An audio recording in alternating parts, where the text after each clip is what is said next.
बांका करना चाहिए। प्यार से बोलो, जोड़ से बोलो ना। सधैँभरि मेरो विचारधारा यही नै रहन्छ। कहिले पनि कसैलाई जवाफ दिने गरेको छैन मैले।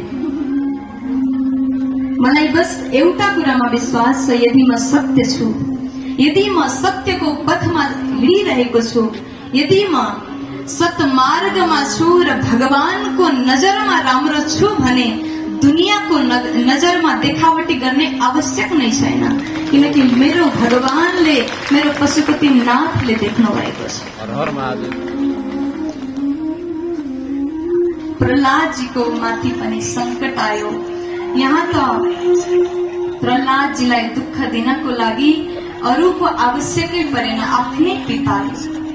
आफ्नै पिताले कहिले नदीमा डुबाउने कोसिस गरे, कहिले हात्तीले कुल्च्याउने कोसिस गरे, कहिले आफ्नै बहिनी होलिकालाई बोलाएर काखमा राखे। होलिकासँग एउटा चुनर थियो, दुपट्टा थियो जो आगोले जल्दैन थियो। होलिका प्रहलादजीलाई काखमा राखेर बसिन्, आगो लगाइयो। प्रहलादजी महाराजले आज भगवानको नाम जाप गर्नुभयो, नारायण नारायण नारायण उच्चारण गरिराख्नु भएको छ। हिरण्यकश्यपुलाई विश्वास थियो आज प्रहलादको अन्त्य हुन्छ। परिणाम के भयो? होलिका जलेर खरानी भई प्रहलादजी जस्ताको त्यस्तै हुनुहुन्छ। यदि हजुर भित्र सत्य छ भने कुनै पनि शक्तिले हजुरलाई जलाउन, हजुरलाई मार्न, हजुरलाई पछार्न सक्दैन। सत्यमा विश्वास गरौँ। हर परिस्थितिमा बचाउने भगवान प्रहलादजी महाराज आज फेरि पनि वापस गुरुकुल जानुहुन्छ। समस्त बच्चाहरूलाई बटुलेर एक ठाउँमा राख्नुभयो। प्रहलादजी महाराज भन्नुहुन्छ कि बचपनबाट नै भक्ति गर्नुपर्छ। कौमारा आचरेत प्राज्ञो धर्मान् भागवतानिह दुर्लभं मानुषं जन्म।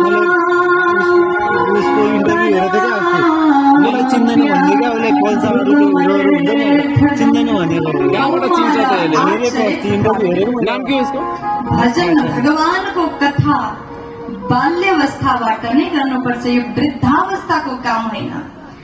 जब भगवानको मन्दिरमा हामी जब माला लिएर जान्छौँ, भगवानको मन्दिरमा यदि बिग्रिएको माला लग्यो भने काम आउँछ? भगवानको मन्दिर जाँदा राम्रो पूर्ण मालालाई लिएर जानुपर्छ। र फूल कस्तो हुन्छ? फुलेको फूल, स्वच्छ सुन्दर फूल, ताजा फूलको माला भगवानलाई अर्पण गरिन्छ। र हामीहरू पनि ताजा युवावस्थामा नै भगवानको भक्ति गरौँ। बुढो भइसकेपछि मुरझाएको फूल जस्तो भक्ति नगरौँ, किनकि भगवानलाई ताजगी पसन्द छ। आज जब गुरुकुल जानुभयो, बचपनबाट कौमार आचरित प्राज्ञो, बाल्यावस्थाबाट नै भजन गर्नुपर्छ भनेर सम्पूर्ण बालकहरूलाई जोडेर प्रहलादजी महाराज संकीर्तन गर्दै हुनुहुन्छ। नारायण नारायण श्रीमन नारायण नारायण नारायण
प्रहलाद ने छूने बीते के भगवान को नाम को करंट लागो जो करंट लागने बीते के सभी मंत्री झूमने थाले बोल